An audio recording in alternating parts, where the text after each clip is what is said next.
we gonna spill the tea today. Like, guys, these questions though, yes. Did she really ask me that? Like, what? I'm feeling this. I am feeling this. Hey guys, welcome back to my channel. Thank you so much for tuning in. I am so excited for this video because it's my first Q&A. You guys put some questions out there wanting to get to know me a little bit more, and I am so here for it. So why don't we just get this video started, because we know what's coming. And all the people who send in questions, thank you so much, because without you guys this video wouldn't exist. So yeah, let's get it started. Okay, so let's get to number one. Number one, I can imagine starting a YouTube page can be scary. What made you overcome your fear and just do it? So when my alopecia came back last year, I was like, you know what, like, I'm not gonna sit here and just cry about it and always be depressed about it. I just feel like it's gonna give me so much more joy if I can touch other people and talk to other people about my issues, and just basically spread awareness about the condition. Because when it first happened to me, as I've mentioned many times, I didn't know anything about it. I didn't know who to go to for support in terms of the understanding of what we're both going through. So yeah, that was pretty much what got me started. I had been gambling in my mind for maybe a couple of years, like, oh, I would like to start a YouTube channel. Not really sure what I wanted to do specifically, but I just knew, like, I wanted to do a little something. So yeah, that's pretty much what got me there. And because my channel is pretty much very multi-themed, I chose to do it that way because I didn't want my alopecia to be like the only defining factor of who I am or who I let people into in terms of my personality. So as much as I want to talk about that, I was like, bruh, I love makeup, I love to cook, I love to go to festivals, I love to do all these things. So it's like, you know, I wanted to make a multi-layered, you know, lifestyle channel that just spreads positivity, fun, happiness, awareness, sometimes sad, sometimes depressing, but that's life. That's just life, fam. So yes, I hope I answered your question. Okay, so question 2. Why are you so cute though? Listen, have you seen my mother? If you've seen my mother, then you know what's up. Or even my father, guys, okay? We got it from the parentals. Thank you, Jesus, for blessing me with my parents. But thank you, boo-boo. Okay, number 3. You're amazing, that's all. Thank you, fam. I know who you are, and I appreciate that. Thanks. Okay, guys, let's get into these questions. Like, we haven't met yet, but your aura is so beautiful. Thank you. What motivated you to start your channel, and what inspired your themes? Okay, so that's kind of like a repeat of the question I just answered. Basically, my alopecia coming back and wanting to spread awareness about that, and choosing my themes just came from everything that I love basically doing in my life that I'm happy to share, and just being able to show my skills, show things that I can do. I'm not just like makeup, I sing too. Yeah, you know, I wanted people to just know Tammy as a whole rather than just my alopecia. I want to ask, how do you stop your man from cheating? Yeah, so how about men just learn to respect women, and then we can go from there. Okay, no, but on some real, like, disclaimer, I'm not saying every single man in this earth is like this, but if we are honest, a lot of the time, more women are dealing with cheating than men are. So I think it comes down honestly to a respect level. So I've heard, you know, some men will be like, oh no, that's just me having fun, that's nothing serious. Just like I go clubbing, like sometimes I can do this with a woman. I don't love her, I love you, and I'm gonna come home to you. Bruh. Like, sorry, I don't know who that excuse is for, but certainly not for me. I just feel like obviously we live in a very patriarchal society where men stand in more powerful positions, and I think that having that powerful position in society kind of puts this, I don't know, crown over their heads that make them feel like they can do whatever they want. And at the same time, I also do think there are different types of cheating, and it took me a very long time to accept that, but I was like, okay, there are guys who just don't respect you. Like, they don't respect you at all. They just will do whatever they want. As much as it hurts you, they will just do it, and that's it. Like, they don't respect you, and that is a big issue for me, because I'm like, guys, just have respect. If you've chosen to be with this one person, you've chosen to be in a monogamous relationship, stick to what you chose to do. If that's not the life you're about, then declare that so that you can be honest. So honesty and respect, I think, are the most important things. In terms of cheating, when, I don't know, people are going through a rough patch where it's like, oh, the relationship's going crazy, blah, blah, blah. Sometimes mistakes can happen, and I think, yes, I think that does happen. I don't think it's an excuse. I don't necessarily condone it. That's not something that I'm about. But I think I've learned to understand different layers of cheating.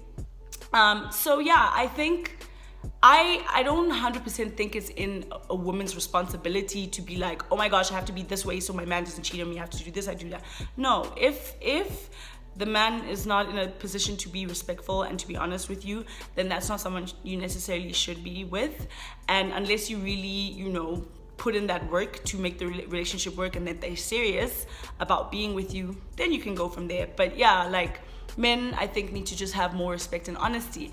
And again, I'm not saying that women don't cheat too, but I honestly do think that a lot of the time, women cheating or not really caring or trying to act more like, you know what, I'm gonna do whatever I want, I can cheat too and whatever, is because of a response to decades upon decades of men not respecting women and just doing whatever they want. So it's just like, now it's like, why should I invest any emotion in anything if you're gonna cheat anyway? I might as well just do it first. So I think in that respect, it's changing the whole mentality about relationships, changing the whole mentality about respect, changing the whole mentality about being in a relationship when you're not ready to, and then going out and doing things that you know are disrespectful to your girl or hurtful. So yeah, it's a complex one, but those are just some of my thoughts. Not all my thoughts, so don't come for me. Please don't come, please guys. I don't think I'm emotionally ready to become came for, but those are some of my thoughts. As someone being with alopecia, when is the right time to tell someone you're getting to know? People with depression and anxiety literally fear any type of stigma. So that question, I understand a lot, because I know around the time, like when my alopecia really kicked in, I was single. And I was single for a long time, like years. And I think part of my biggest fear was having to open up about that, about me wearing wigs when I eventually got with anyone. Or yeah, so that was like a big thing for me. I think eventually, as I said, like in my 7 struggles with alopecia, I was always worried about like, going on roller coasters and thing, and also having to declare to maybe somebody I cared about that, like, by the way, I have this condition, I wear wigs, this is what I really look like, you have those insecurities. But I think giving myself that time to be single and just getting to know myself built up more confidence, that now with my bae, they know, like, from the day I think we met, I was like, by the way, I have this condition and it could come back anytime. So but the time we met, like, I had my hair back, and now that it's depreciated or depleted, he's my biggest supporter. So yeah. Question number 8. Oh, it's Mrs. Q&A. Can you please tell me what the meaning of life is? It's me, boo-boo. It is me. By the way, that's a question from Bay. He's being silly. Next question. Sugar, how you get so fly? Mama and daddy. How do you balance social life, work, and your hobbies? I think I've always been really good at balancing out a social life and when I have to get serious and, like, study or whatever, because I have this thing where I get anxious about being anxious about doing things last minute.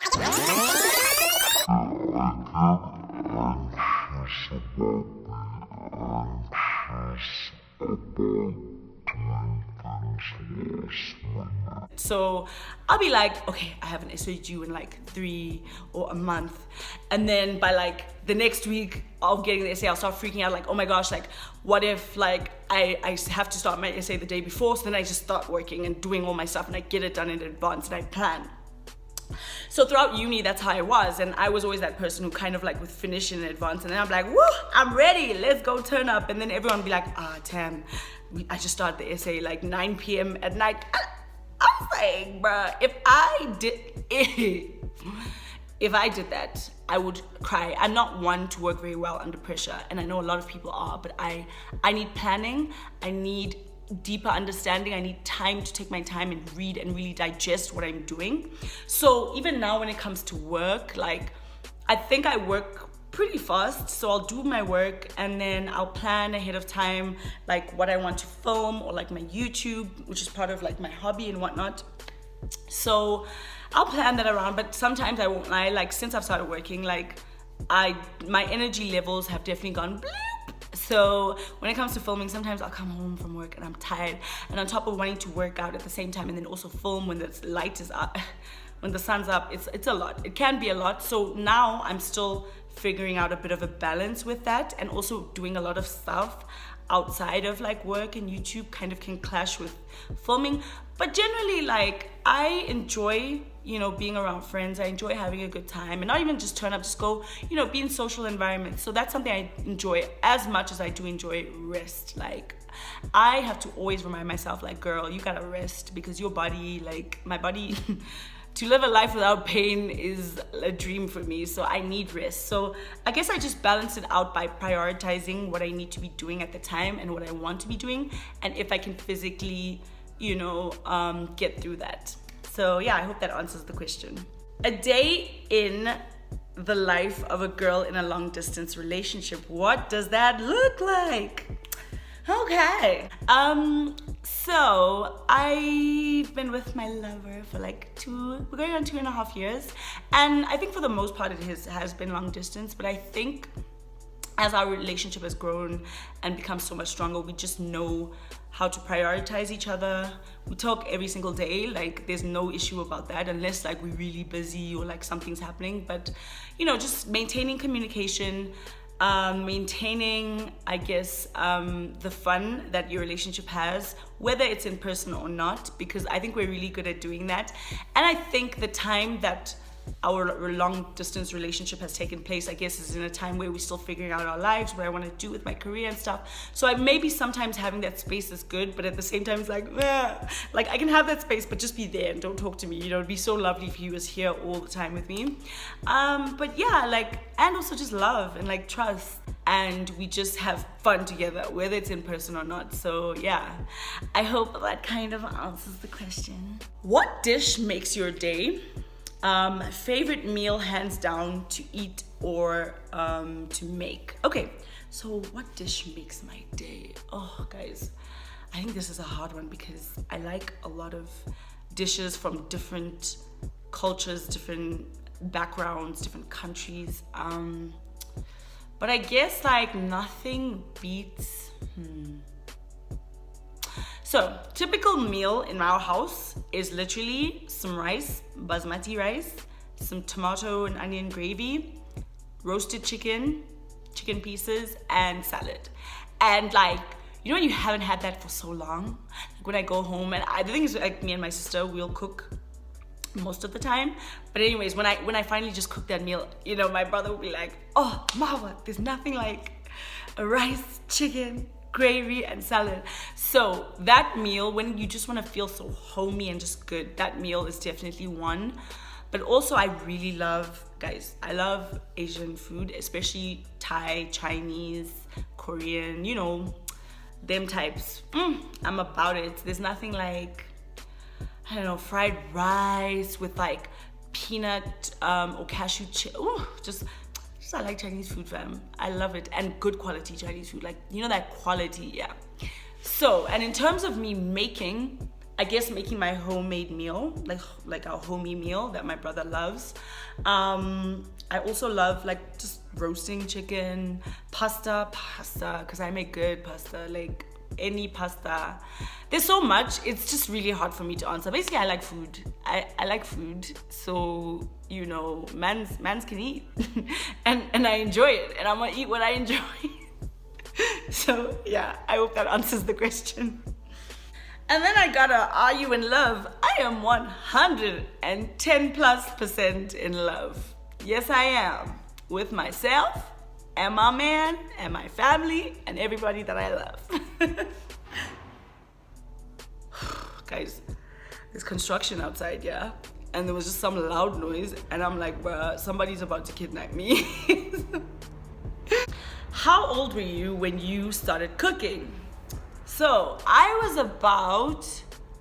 think I was about 9. So I remember I would come home from school and be like, Mom, I want to learn now. Just stand and watch my mom. Like, I'll just stand, watch her cook, or watch like some of the helpers cook. I'll watch and see what they're doing. I'm like, okay.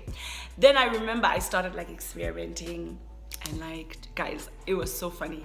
Like, I knew you had to fry like tomatoes and like onions and stuff. And then I would put like so much soup packets and then milk, and we would basically be eating like soup as gravy. So over time, and then trying to fry stuff, and then over time, like I just started getting better and better with more practice and whatnot. We'd cook like, I think on Sundays, I can't remember. But yeah, like from when I was about 9, and it was majority self-taught, because what I would just do is go watch, and then I'll just take everything, note it all in my head, and then I'll be like, okay, I'm going to try to do this. And the rest was history. Where do you draw your inspiration from? I guess depending on, you know, what we're specifically talking about, like, but as a whole or in general, I draw inspiration from my family, from my mom, from my parents, from my grandmother, my grandparents, from just experiences that are very impactful in my life, and I just use them in a way to lift myself up, as well as, you know, looking up to the Oprahs, the Beyoncés, the Winnie Mandelas, just, you know, drawing inspiration from things, people, experiences that are impactful in my life and that help me just grow to be a better person, a more inspiring person, and just a stronger person. Yeah. How do you manage to stay so confident? Ooh, this is the question. So I've spoken about like my insecurities. I've had a lot of insecurities throughout my life, and I still have many that I'm still dealing with, but I've chosen to do it in a more positive way than negative, because I've spent majority of my life being very negative and harmful to myself, that I got to a point where I'm like, nah, like this is not the life I'm trying to be living. Like, I'm going to live to whatever age and then die and be like, I spent my whole life really hating myself, or disliking the way I look, or disliking my body, or disliking A, B, and C about myself. So I was like, no, I'm just gonna turn that around and learn how to love myself, appreciate myself, see myself as who I am, not, you know, try not to have too much imposter syndrome, because I got that like a lot. So I guess maintaining a positive mentality has definitely helped me on so many levels, and just always having the intention of not trying to harm anyone, and be kind, but not be kind in a way that I'm like, let me just be kind to everyone so that they like me. No, because if I don't like you, then I don't like you. But that, it's very rare. Like, I'm very understanding, I'm very rational thinking, I like to give people the benefit of the doubt, but you know, yeah. So I guess just maintaining a positive mentality and just really training myself and reconfiguring my mentality and the way I see things in my life and see things about myself, to live a fulfilling life and a happy life. How long do you think you are going to do YouTube for? Good question. Something I haven't thought about, but you know, I hope to build something with my YouTube. You know, sometimes like you can see a vision, but you don't really know all the elements to the vision as of yet, but you're just working towards something, and you're working hard, and you're putting in the work and the effort. And I think that's kind of the space that I'm in, because I don't know how far or how big I want to get, but I know I want to go somewhere. I know I want to hopefully someday start earning something off of it, even though my motivation to start YouTube is not to earn money. Like, honestly, if you're coming on YouTube just to earn money, don't do it. Because if you're not passionate about it, if you don't enjoy the video making process, the editing and all that, then bruh, it's work. And if you don't want to put in that work, and you just like, your goal is only money, and you're just like, But you won't be happy. So yeah, like obviously at some point I would love to. That would be amazing because I'm always out here trying to see my whatever hustle I can get to, just to earn a little sum and live my best life and travel as much as I can. But I think for a while, for like years, I'm hoping to maintain this for years and just see how it goes and just see where it gets me pretty much. Do you think you have good money management? Yes, yes, and yes. Guys, let me tell you, I am queen of budget, queen of cheap, queen of bargain, like trying to get something that I really like for maybe the least amount, getting it on sale. I think I'm really good with money in the sense that I don't just splurge. Like maybe once in a while I'll be like, okay, like just treat yourself because you're always so hard on yourself. Like I'm so cheap for myself. Like I'll buy my man something expensive. Me spend that sort of money on me. Nope, ain't happening. It ain't happening. So, and also being in a long distance relationship, you just have to be, because we plan trips, we plan to see each other, we plan to do A, B, and C. So I'm really good with budgeting. I'm really good with spending money. So yes, I am good at money, just money, saving, spending, whatever. I'm good with it, and I'm good with money management and all that stuff. Do you want to have kids? Yes, yes, and yes. Ideally, honestly, I would love to have 4 kids. But listen, if that money ain't right, we gonna just pop 2 babies and see where else we can go with that. Like I would hope to have like 2 sets of twins so I can have my 4 kids in just 2 pregnancies. Bruh. That's my ideal life. But guys, we'll see when we get there. But yes, I would, y'all don't even know how much I love kids. Like it's real. So yeah, I hope to pop babies one day. And I think we are on our last question. Describe yourself in a single sentence. Okay. Tamara is caring, loving, confident, understanding, funny, and just me. I think that's a sentence. I think it's a list/sentence. Yeah, I think maybe I would describe myself like that. Yeah, I think that's it, guys. Thank you so much for everyone who pushed questions in. I was so worried that I was gonna be that person that just got 1 question and I was just gonna sit here like, guys, I can't do the noise. Anyways, thank you guys. Thank you for contributing to this video. This time you guys helped me, you know, film a video and have the content that I'm producing right now. This is all raw. This is all, you know, just me speaking off the top of my head, and I hope you've enjoyed it. But yeah, thank you so much for watching, guys. If there's anything else you want me to do in particular, definitely pop a comment down below. Let me know how you want to engage with me, what other videos you'd like me to do, what you'd like me to do more. Please don't forget to pop a comment down below, give this video a thumbs up, and don't forget to, of course, subscribe. Mwah.